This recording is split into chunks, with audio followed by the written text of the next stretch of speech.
Dr. Nora Schulz. It's also my great pleasure to introduce Nora. Nora obtained her bachelor's degree, her master's, and her PhD, all at the University of Münster in Germany. And she recently moved to Vanderbilt University and working in Ann Tate's lab. And she'll be talking to us about the impact of coinfection on apparent competition. So Nora, thank you again for agreeing to talk to us, and we look forward to your talk. Yeah, thank you, Antonis, and thanks for giving me the opportunity to present my work here today. And as you can see, I will also be talking about flower beetles. So over the past 16 months, we have been using these beetles to understand how co-infection with multiple parasites might impact the competition between different beetle species. As Stephanie already mentioned, flower beetles are a major pest of stored grains and therefore can be found in grain silos like these in areas with temperate climates all around the world. And we also find them in Tennessee and neighboring states, and they're quite easily collectible. You just need to place a pheromone trap like this one, where grains are stored or processed, and you will end up with many beetles. And in those traps, we often find two different species of flower beetles. So on the one hand, there's Tribolium castaneum, which you already know from Stephanie's talk, is a well-studied model organism with an annotated genome and a wide variety of molecular tools readily available. And the second flower beetle species we find is Tribolium confusum, which, as its name indicates, is easily confused with Tribolium castaneum. They are not only morphologically very similar, we can more or less only distinguish them by their antennae, but they also share an ecological niche with the same abiotic environment in these grain silos, so temperature, humidity are all the same. Same co-occurring other insects like these little weevils, and then they share the same parasites and are exposed to the same pesticides. So, however, theory predicts that the coexistence of such close competitors should be extremely rare. The competitive exclusion principle states that two species with identical niches cannot coexist forever, and they either have to adapt to a more distinct niche or one of them will become extinct. So this gives rise to the question if the niches of these two beetles are really that similar, or if there's something else mediating their competition.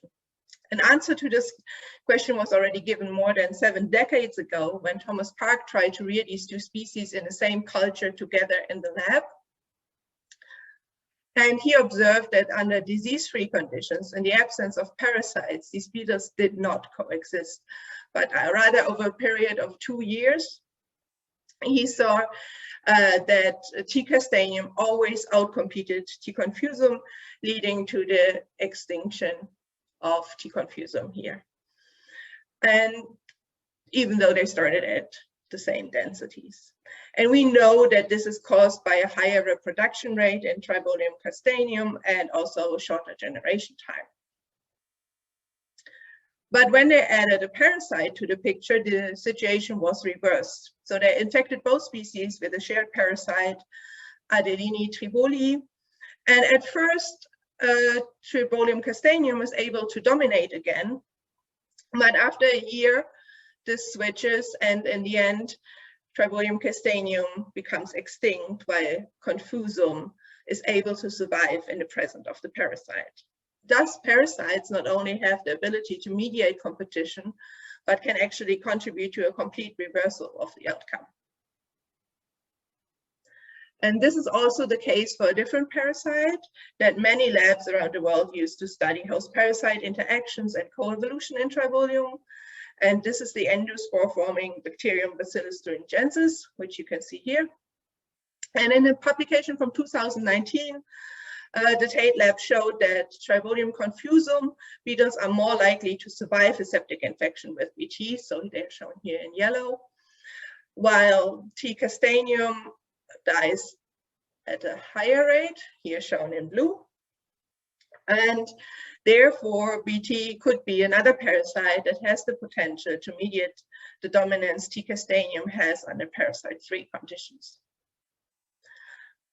However, I'm sure we are all aware that parasites are ubiquitous. Actually, 1/3 of all species are parasites, and so it's highly unlikely that our beetles only encounter one of them in their lifetime or at a time, and we can assume that co-infections with multiple species, even at the same time, are very common. When multiple parasites infect the same individual, they will almost certainly either directly or indirectly interact with each other, and they can potentially facilitate or antagonize each other on multiple levels.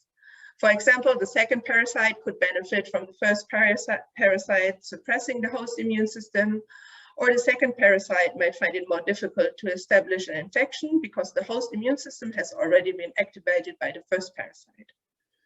The parasites might also compete for the same space and energetic resources, or one parasite might depend on the other to get access to specific resources and spaces, for example, breaching the gut wall.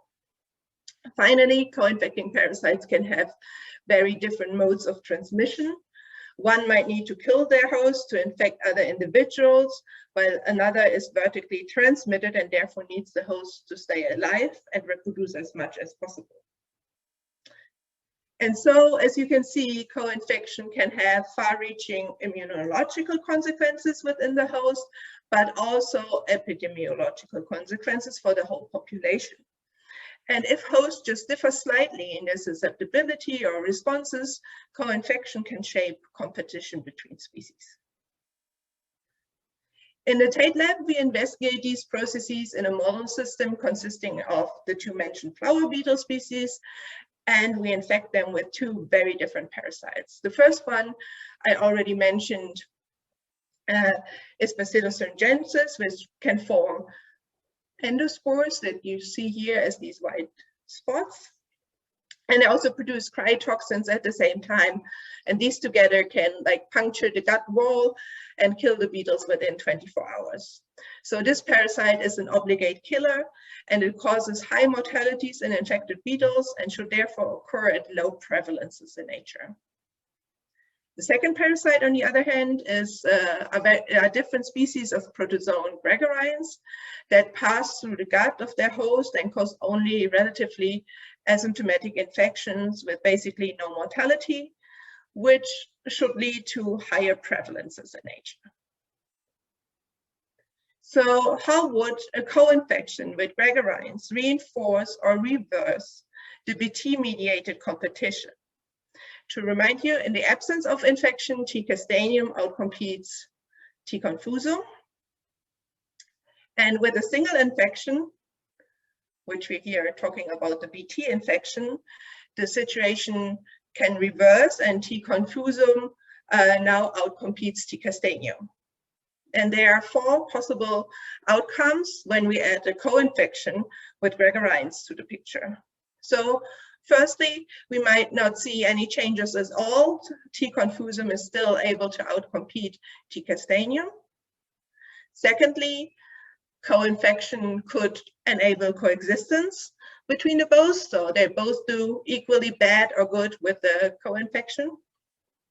And thirdly, co-infection could increase the dominance of T. confusum even more.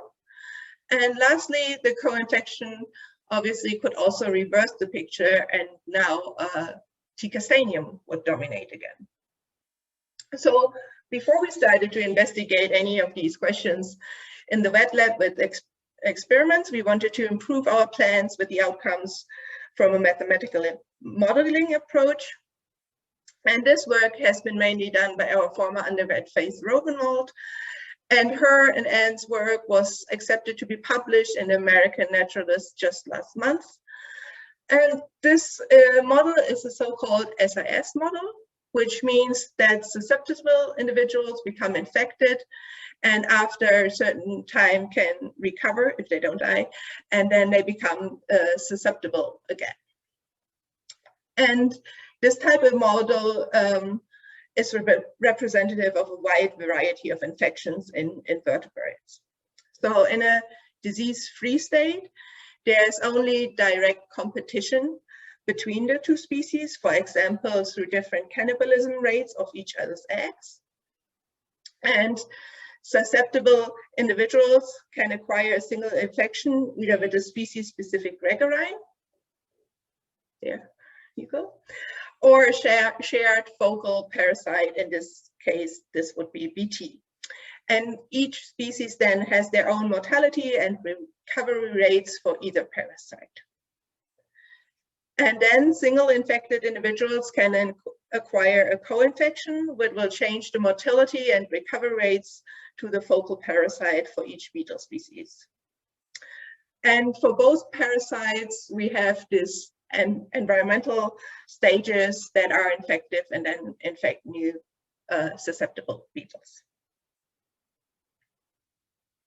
So let's first take a look at what happens in case of a single focal infection, which is BT.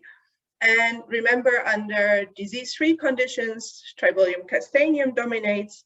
But how does this change with a single infection if we change the relative recovery rate, which represents resistance in either direction? So if T. confusum is more resistant or T. castaneum is more resistant, so meaning recovering faster. So we see if we move in either direction, nothing much changes. In most cases, T. castaneum will still be able to dominate. Everywhere where you see here, it's purple or blue. But if we change the relative survival of the infection, so if T. confusum is more tolerant, meaning is surviving at a higher rate than T. castaneum, it becomes able to dominate. So this is this whole yellow area here in which beetles also don't exist, but confusum always outcompetes castaneum. But what happens in the case of co-infection with gregarines? So if we assume that T. confusum is able to survive the BT infection at a higher rate, we get this scenario you see here. So here you have the changes for co-infection compared to single infection. So if this number is above 1, T. confusum will survive the co-infection better than the single infection, and if it's below 1, then they do worse in the co-infection case. And then the same goes for Tribolium castaneum here. And then we see that there are several outcomes that are possible. So if, for example, T. confusum does better in a co-infection scenario, but T. castaneum actually does worse, this would lead to T. confusum winning the competition and T. castaneum becoming extinct. The other way around, if T. castaneum does better in the co-infection scenario and T. confusum does as well as with a single infection, then castaneum would still be able to dominate.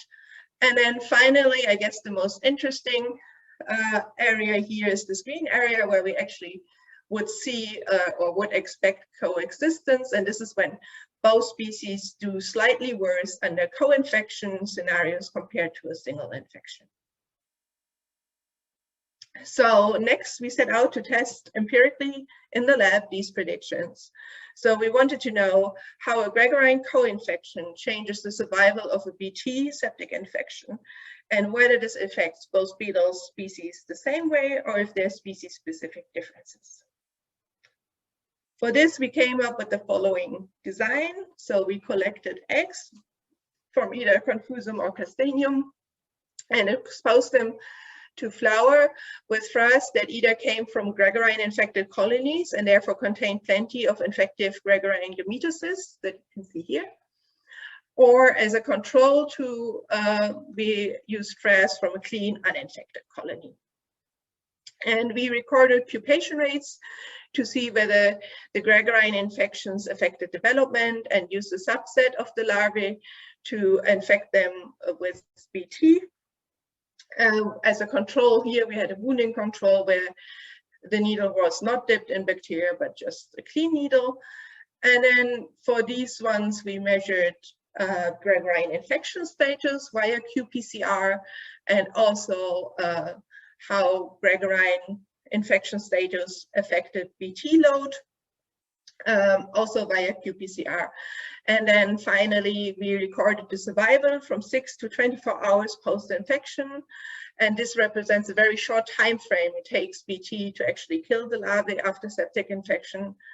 And all these experiments were done with the tremendous help of our lab manager, Sijin Liu. Oops, sorry for that. So firstly, let's have a look at the Gregarine infection status in the T. confusum beetles. So we determined this using qPCR, as I mentioned, and we calculated the relative expression of a Gregarine gene compared to a beetle housekeeping gene. And comparing the delta CT values, and we determined that 60% of the Gregarine exposed individuals were actually infected at the time of collection. So these are all these above this threshold. So all the control ones are obviously not infected, so they're below it. But for this part here that are not infected, they might have already passed and shed the Gregarines again. So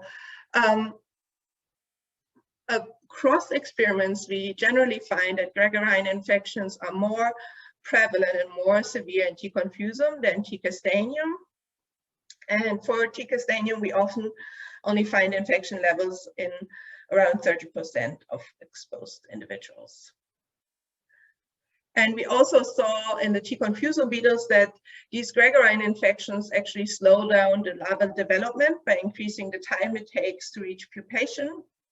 On average, Gregarine exposed larvae, here on the right, take almost 2 days longer until they pupate, which can be seen as a negative, compared to this is the control group, which can be seen as a negative effect of this infection because the larval stage is more vulnerable to parasites and predators alike, and this also increases generation time.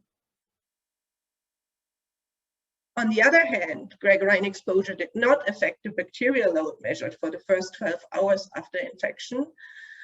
Shown is the relative amount of bacteria gene relative to the gene expression of a beetle housekeeping gene again, so a delta CT value.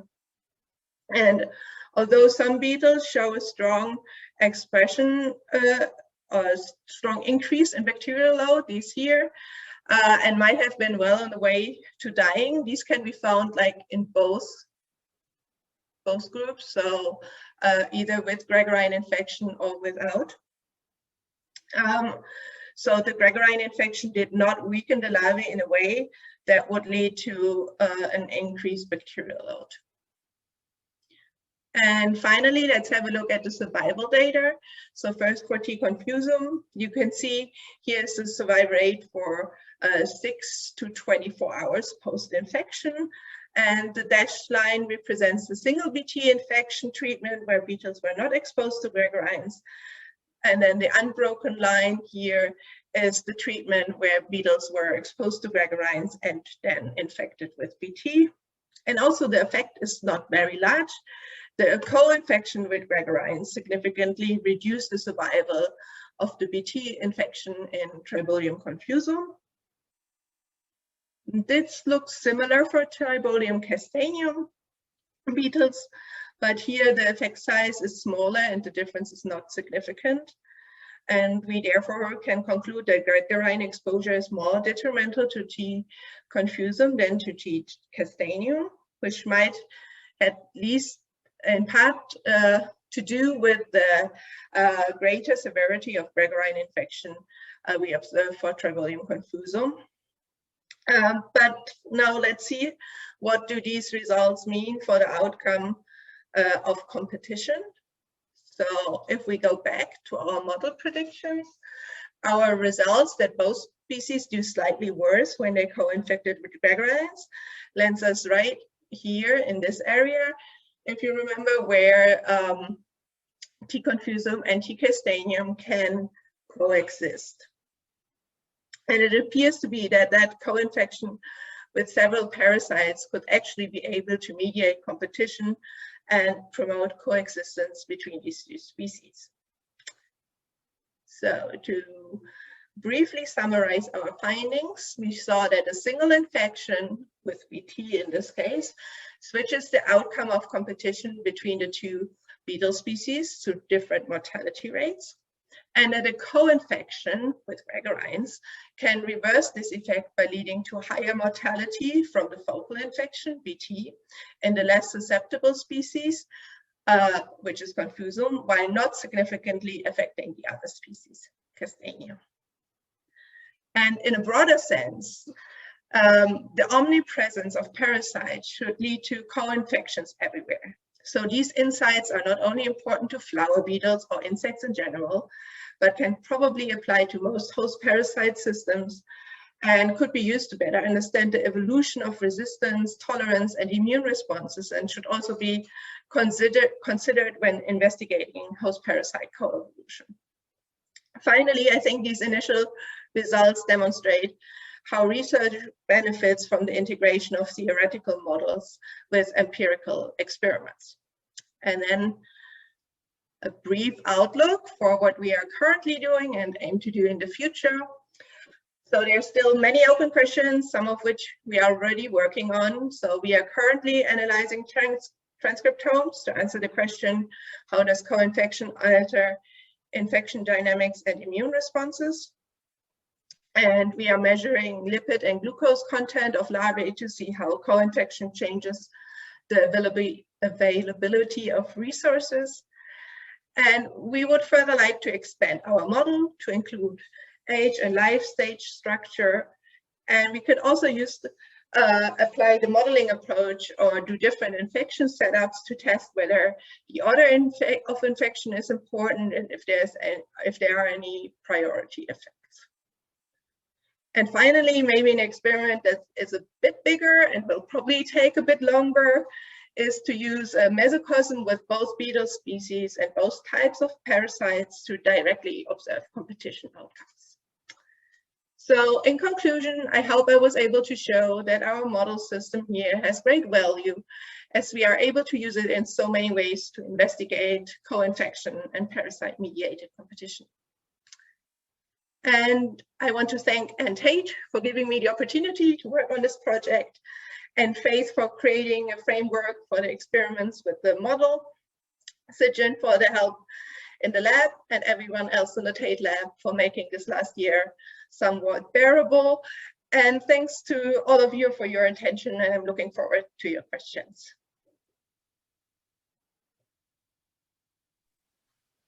Great, thank you so much, Nora, for a wonderful talk. Well, if you have questions, please put them in the Q&A and we'll address them. In the meantime, so I teach the competitive exclusion principle, and so thank you for the talk. Now I have a new example to talk about and sort of tell my students that, you know, right, the issue is more nuanced than we may think. And so that leads to my question: how big do you think is the role, right? So typically competitive exclusion is thought as partitioning of resources, and we tend to think of food and resources like those. So how big is the role of parasites and infections in, you know, in nature, right? So you have a very convincing example. Do you think that's sort of generally applicable? What are your thoughts? Yeah, it's an interesting question. So I'm not really an ecologist, so for these beetles, I mean, they're very special because they only have one type of food, and that is 100% the same for both species. So I think in their case, I really find it difficult to come up with anything else in which their life really differs except parasites. And I guess there should be other examples in nature where we see similar things. And yeah, as I mentioned, with just infections being everywhere, I think we probably would be able to come up with more examples. Yeah, so maybe the key is, right, try to find species that look very similar in every other respect, and then, you know, perhaps that would point to a role of microbes. And I guess a second question is, maybe you sort of talked about mesocosms, and so you probably thought about, what if you had 3 infections? What if you had 4? Right? So things can get really complicated. And do you have any sense or intuition, or maybe a result from the models of faith about how the situation would change as you keep introducing microbes to the equation? Yeah. Right. So, I mean, this is the problem we always have to deal with, right? So we want to have a more natural situation, but also we have to simplify to make results interpretable.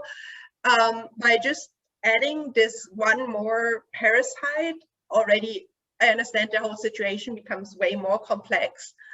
But I think adding one more parasite is a much bigger step than adding 10 more. So I think this already gives us new insight in how co-infection dynamics can work. And yeah, I think two hosts, 2 parasites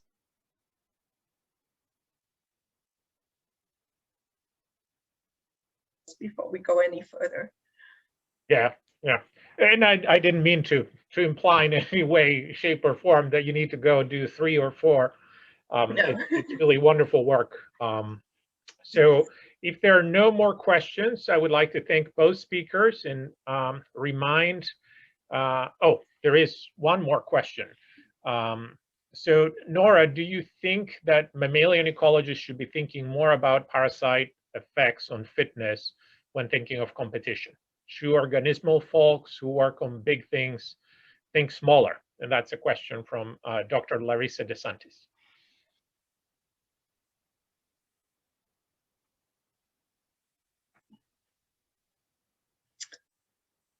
I find this difficult to answer because I guess in mammals, we don't see these cases we have in our beetles where the parasites are more or less the only difference we find. But of course, I think small things can have big effects, and especially under stress conditions, it can just be the little thing that, drives competition over an edge. So,